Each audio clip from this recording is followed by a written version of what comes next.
तो सबसे पहले तो मुबारकबाद पाकिस्तान को कि उन्होंने फाइनल्स में अपनी जगह बना ली है। इनफैक्ट पाकिस्तान की ये परफॉर्मेंस मैं कहता हूँ जी बड़ी शानदार है, क्योंकि वो टीम जो पहला ही मैच इंडिया से हार गई, वो टीम जो जिम्बाब्वे से भी हार गई, वो टीम जो आखिरी दिन तक लग रहा था कि सेमीफाइनल में नहीं जा पाएगी, और नेदरलैंड्स के साउथ अफ्रीका को हराने के बाद उन्होंने अपनी जगह बनाई, उस टीम ने सेमीफाइनल में अपनी ए गेम निकाली है। ए गेम का मतलब है कि पाकिस्तान ने वो गेम दिखाई है सेमीफाइनल में जो एक चैंपियन टीम ही निकाल सकती है। जो टीम नीचे से ऊपर आए वो डेंजरस होती है। सब कहते हैं कि पाकिस्तान डेंजरस है, हालांकि मुझे ये लगता था कि नहीं यार, न्यूजीलैंड बड़ा अच्छा क्रिकेट खेल कर आई है, पाकिस्तान के लिए आसान नहीं होगा। शायद मैं न्यूजीलैंड को फेवरेट मान रहा था, खास तौर से तब जब न्यूजीलैंड ने टॉस भी जीत लिया, क्योंकि आप सेमीफाइनल जैसे बड़े मुकाबले में पहले बैटिंग करके रन्स ऑन द बोर्ड लगाएं तो यार फिर सामने वाली टीम ना उस दबाव को हैंडल नहीं कर पाती। लेकिन पाकिस्तान ने चोक कराया न्यूजीलैंड को।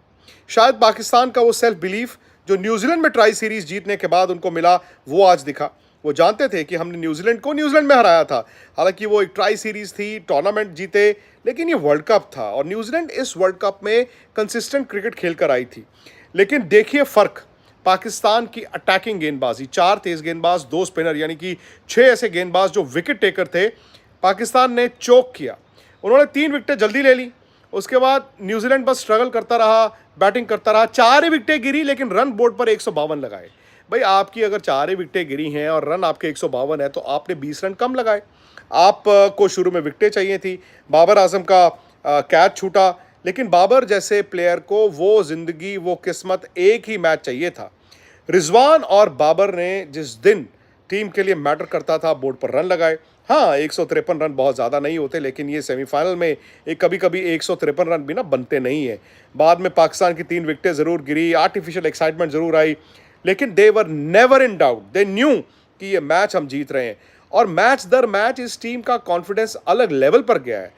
ये वही शाहिन अफरीदी है ना जिनको पाकिस्तान में इतनी तनकीद का सामना करना पड़ा था।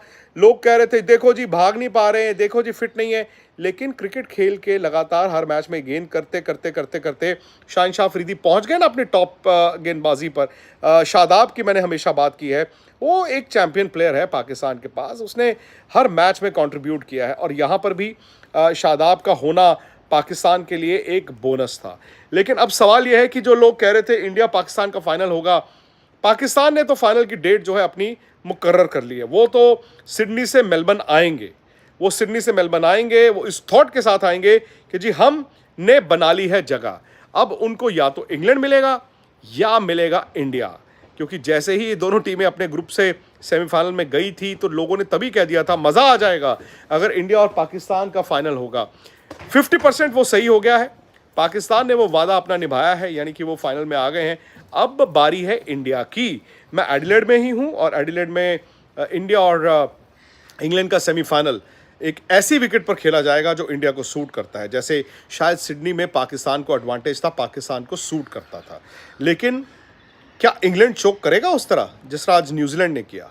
क्या इंग्लैंड की कमजोरियों का फ़ायदा इंडिया उठा पाएगा जैसे आज पाकिस्तान ने उठाया? क्या इंडिया के गेंदबाज will they rise to the occasion जैसे आज पाकिस्तान के? क्या रोहित शर्मा कप्तान वो पारी खेलेंगे जो आज बाबर आजम ने खेली? तो कई सारे सवाल हैं। हालांकि अगेन ना भारत शायद कुछ हद तक रिलीव्ड होगा।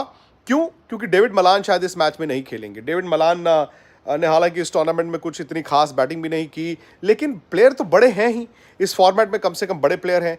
अब डेविड मलान का कल खेलना थोड़ा डाउटफुल है। आज जॉस बटलर ने माना, उन्होंने आज प्रैक्टिस भी नहीं की। कल उनका फिटनेस टेस्ट मैंने देखा था, वो तस्वीरें आपको स्पोर्ट्स तक पर दिखाई भी थी। वो बड़े जिंजर थे, और ग्रोइन खिंचने के बाद आई डोंट नो कि वो 100% इतनी जल्दी फिट हो जाएंगे। लेकिन ज़्यादा बड़ा झटका इंग्लैंड को लगेगा अगर मार्क वुड भी कल ना खेलें। मार्क वुड इस टूर्नामेंट में 9 विकेटें ले चुके हैं, विकेट टेकिंग गेंदबाज हैं, और जब जब वो आते हैं वो इंग्लैंड को विकेटें देते हैं, जॉस बटलर को। लेकिन कल प्रैक्टिस में उनको ऐसा स्टिफनेस महसूस हुई, वो प्रैक्टिस छोड़ गए। आज भी जब वो प्रैक्टिस में आए तो एक तरह से मैं ये कहता हूँ उनका फिटनेस टेस्ट ही लिया गया था। उन्होंने ज़्यादा गेंद नहीं की नेट में, उन्होंने तकरीबन 12-14 गेंदें की गिन के, वो भी आप मान लीजिए आधे कदमों से। वो भी तस्वीरें, विजुअल्स आपको स्पोर्ट्स तक पर दिखेंगी। और जब मार्क वुड उस हल्के अंदाज में पूरे रनअप से बॉल नहीं कर रहे थे, आधा बॉल फेंक रहे थे, मुझे तभी लग रहा था, मैंने कहा यार ये वर्ल्ड कप का सेमीफाइनल कोई भी खिलाड़ी या कोई भी कप्तान, कोई भी टीम रिस्क नहीं लेगी कि जी चलो 60% है, खिला देते हैं। अब अगर मार्क वुड नहीं खेले, जो जॉस बटलर ने कहा कि कल फैसला किया जाएगा, अगर मार्क वुड नहीं खेले, ये इंडिया के लिए बहुत बड़ा प्लस है। वो तेज़ गेंदबाज हैं और वो विकेट टेकिंग तेज़ गेंदबाज हैं। विकेट टेकिंग तेज़ गेंदबाज कभी भी अगर टीम से बाहर हो जाए तो उसका झटका तो मिलता ही मिलता है। अब पाकिस्तान की जीत के बाद अगर इंडिया ये सोच रहा है कि पाकिस्तान जीत गया, हमारे पर दबाव है, वो गलत होगा। आई थिंक इंडिया को भूलना होगा कि फाइनल में कौन गया है। इंडिया को one game at a time यानी कि इंग्लैंड का ये सेमीफाइनल देखना होगा। इंग्लैंड में सूर्य कुमार यादव का खौफ है। सूर्य कुमार यादव ने इस वर्ल्ड कप में एक्स फैक्टर परफॉर्मेंस दिखाई है और लोग भूल गए शायद, लेकिन इंग्लैंड वाले नहीं भूले जो 100 उन्होंने इंग्लैंड में लगाया था इसी साल। हालांकि उस T20 मुकाबले में आपको याद होगा इंडिया जीत नहीं पाया था, बट सूर्य ने ऐसी पारी खेल दी थी, ऐसी पारी खेल दी थी जिसे शायद काउंटर अटैक्स में T20 की सबसे बेहतरीन पारियों में से एक गिना गया था। तो सूर्य कुमार यादव वो बहुत अहम रोल निभा सकते हैं भारत के लिए। उसके अलावा विराट उस फॉर्म में है और विराट लगातार नेट्स में भी आप देखें वो काफ़ी पॉजिटिव, काफ़ी अग्रेसिव दिख रहे हैं। कहते हैं ना कि एक इंसान को मालूम होता है कि यार मैं क्या कर रहा हूँ, कब कर रहा हूँ, किस तरह कर रहा हूँ। विराट नोज कि अब मैंने क्या करना है। अब थोड़ी सी कमज़ोरी जो भारत की है वो है top of the order. KL Rahul के 2 50 हैं, रोहित शर्मा का 1 50 है 5 मैचों में, लेकिन कंसिस्टेंटली सलामी जोड़ी ने वो रन नहीं बनाए। अब शायद इंग्लैंड को आप देखेंगे सैम करन से नया बॉल डलवाएंगे। पता नहीं यहाँ पर चूंकि थोड़ा ड्राई वेदर हो गया है, मूवमेंट सैम करन को मिलेगा कि नहीं मिलेगा, लेकिन वो सैम करन से शायद नया गेंद डलवाएंगे, शायद क्रिस वोक्स के साथ दोनों स्विंग कराते हैं। अगर भारत पहले 6 ओवर निकाल पाए, अगर रोहित शर्मा पहले 6 ओवर खेल गए राहुल के साथ, तो फिर आप देखेंगे ये रोहित शर्मा का भी गेम हो सकता है। रोहित शर्मा ने अगर रन नहीं बनाए, जैसे बाबर ने नहीं बनाए थे या रिजवान ने नहीं बनाए थे, तो हो सकता है ना कि बड़े मैच पे रन आए। अच्छा, एडिलेड का मैदान भारतीय टीम को भी सूट करता है। मैं मानता हूं कि इंग्लैंड को भी सूट करेगा, भारत को भी सूट करेगा, क्योंकि थोड़ा सा ना कंपैरेटिवली ये छोटा मैदान है, छोटी बाउंड्रीज हैं और यहाँ पर रोहित शर्मा जैसा बल्लेबाज, क्योंकि ट्रू पेस अगर होगी, ट्रू पेस, ट्रू बाउंस, तो आप यहाँ पे अपनी शॉट्स खेल सकते हैं। ये MCG की तरह स्लगिश विकेट नहीं होगा। अगर ट्रू पेस रहेगा, ट्रू बाउंस रहेगा, तो आप देखेंगे यहाँ पर इंडिया भी अटैकिंग क्रिकेट खेलेगा। अगेन पॉइंट यह आ जाता है कि यहाँ पर भी 152 रन ही बनाए थे ना न्यूजीलैंड ने। अगर 170 होते शायद वो मैच जीत जाते। तो यहाँ पर आप जब एडिलेड में आएंगे, इंग्लैंड है सामने भले ही, तो ऐसा नहीं है कि आपको 200 रनों के लिए जाना है, आपको 170 180 रन जीत दिला सकते हैं।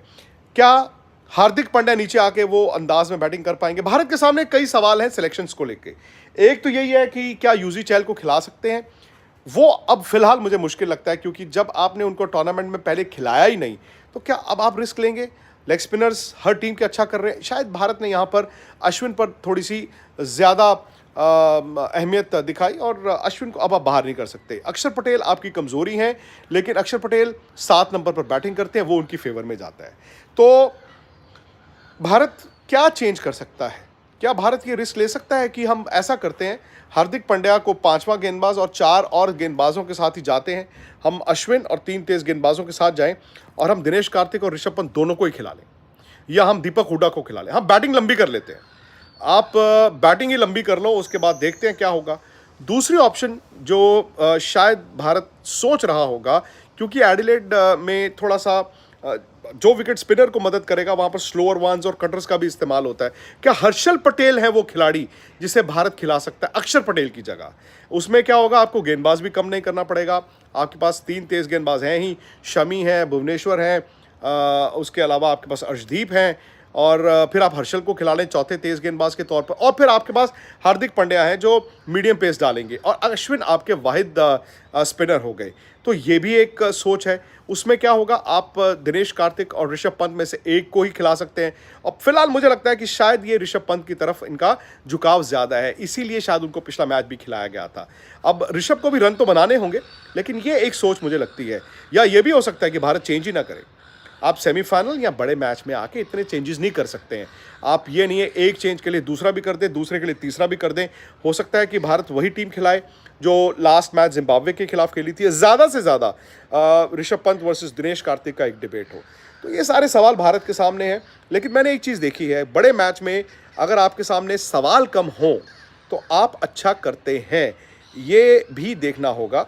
लेकिन जो नेट्स में हमने देखा, अगर इंग्लैंड को डेविड मलान और मार्क वुड के बिना खेलना पड़ेगा, ये उनके लिए झटका होगा। कोई टीम बड़े मुकाबले में गेम प्लान ए की बजाय गेम प्लान बी पर जाती है तो वो मजबूर हो जाती है, मजबूरी हो जाती है।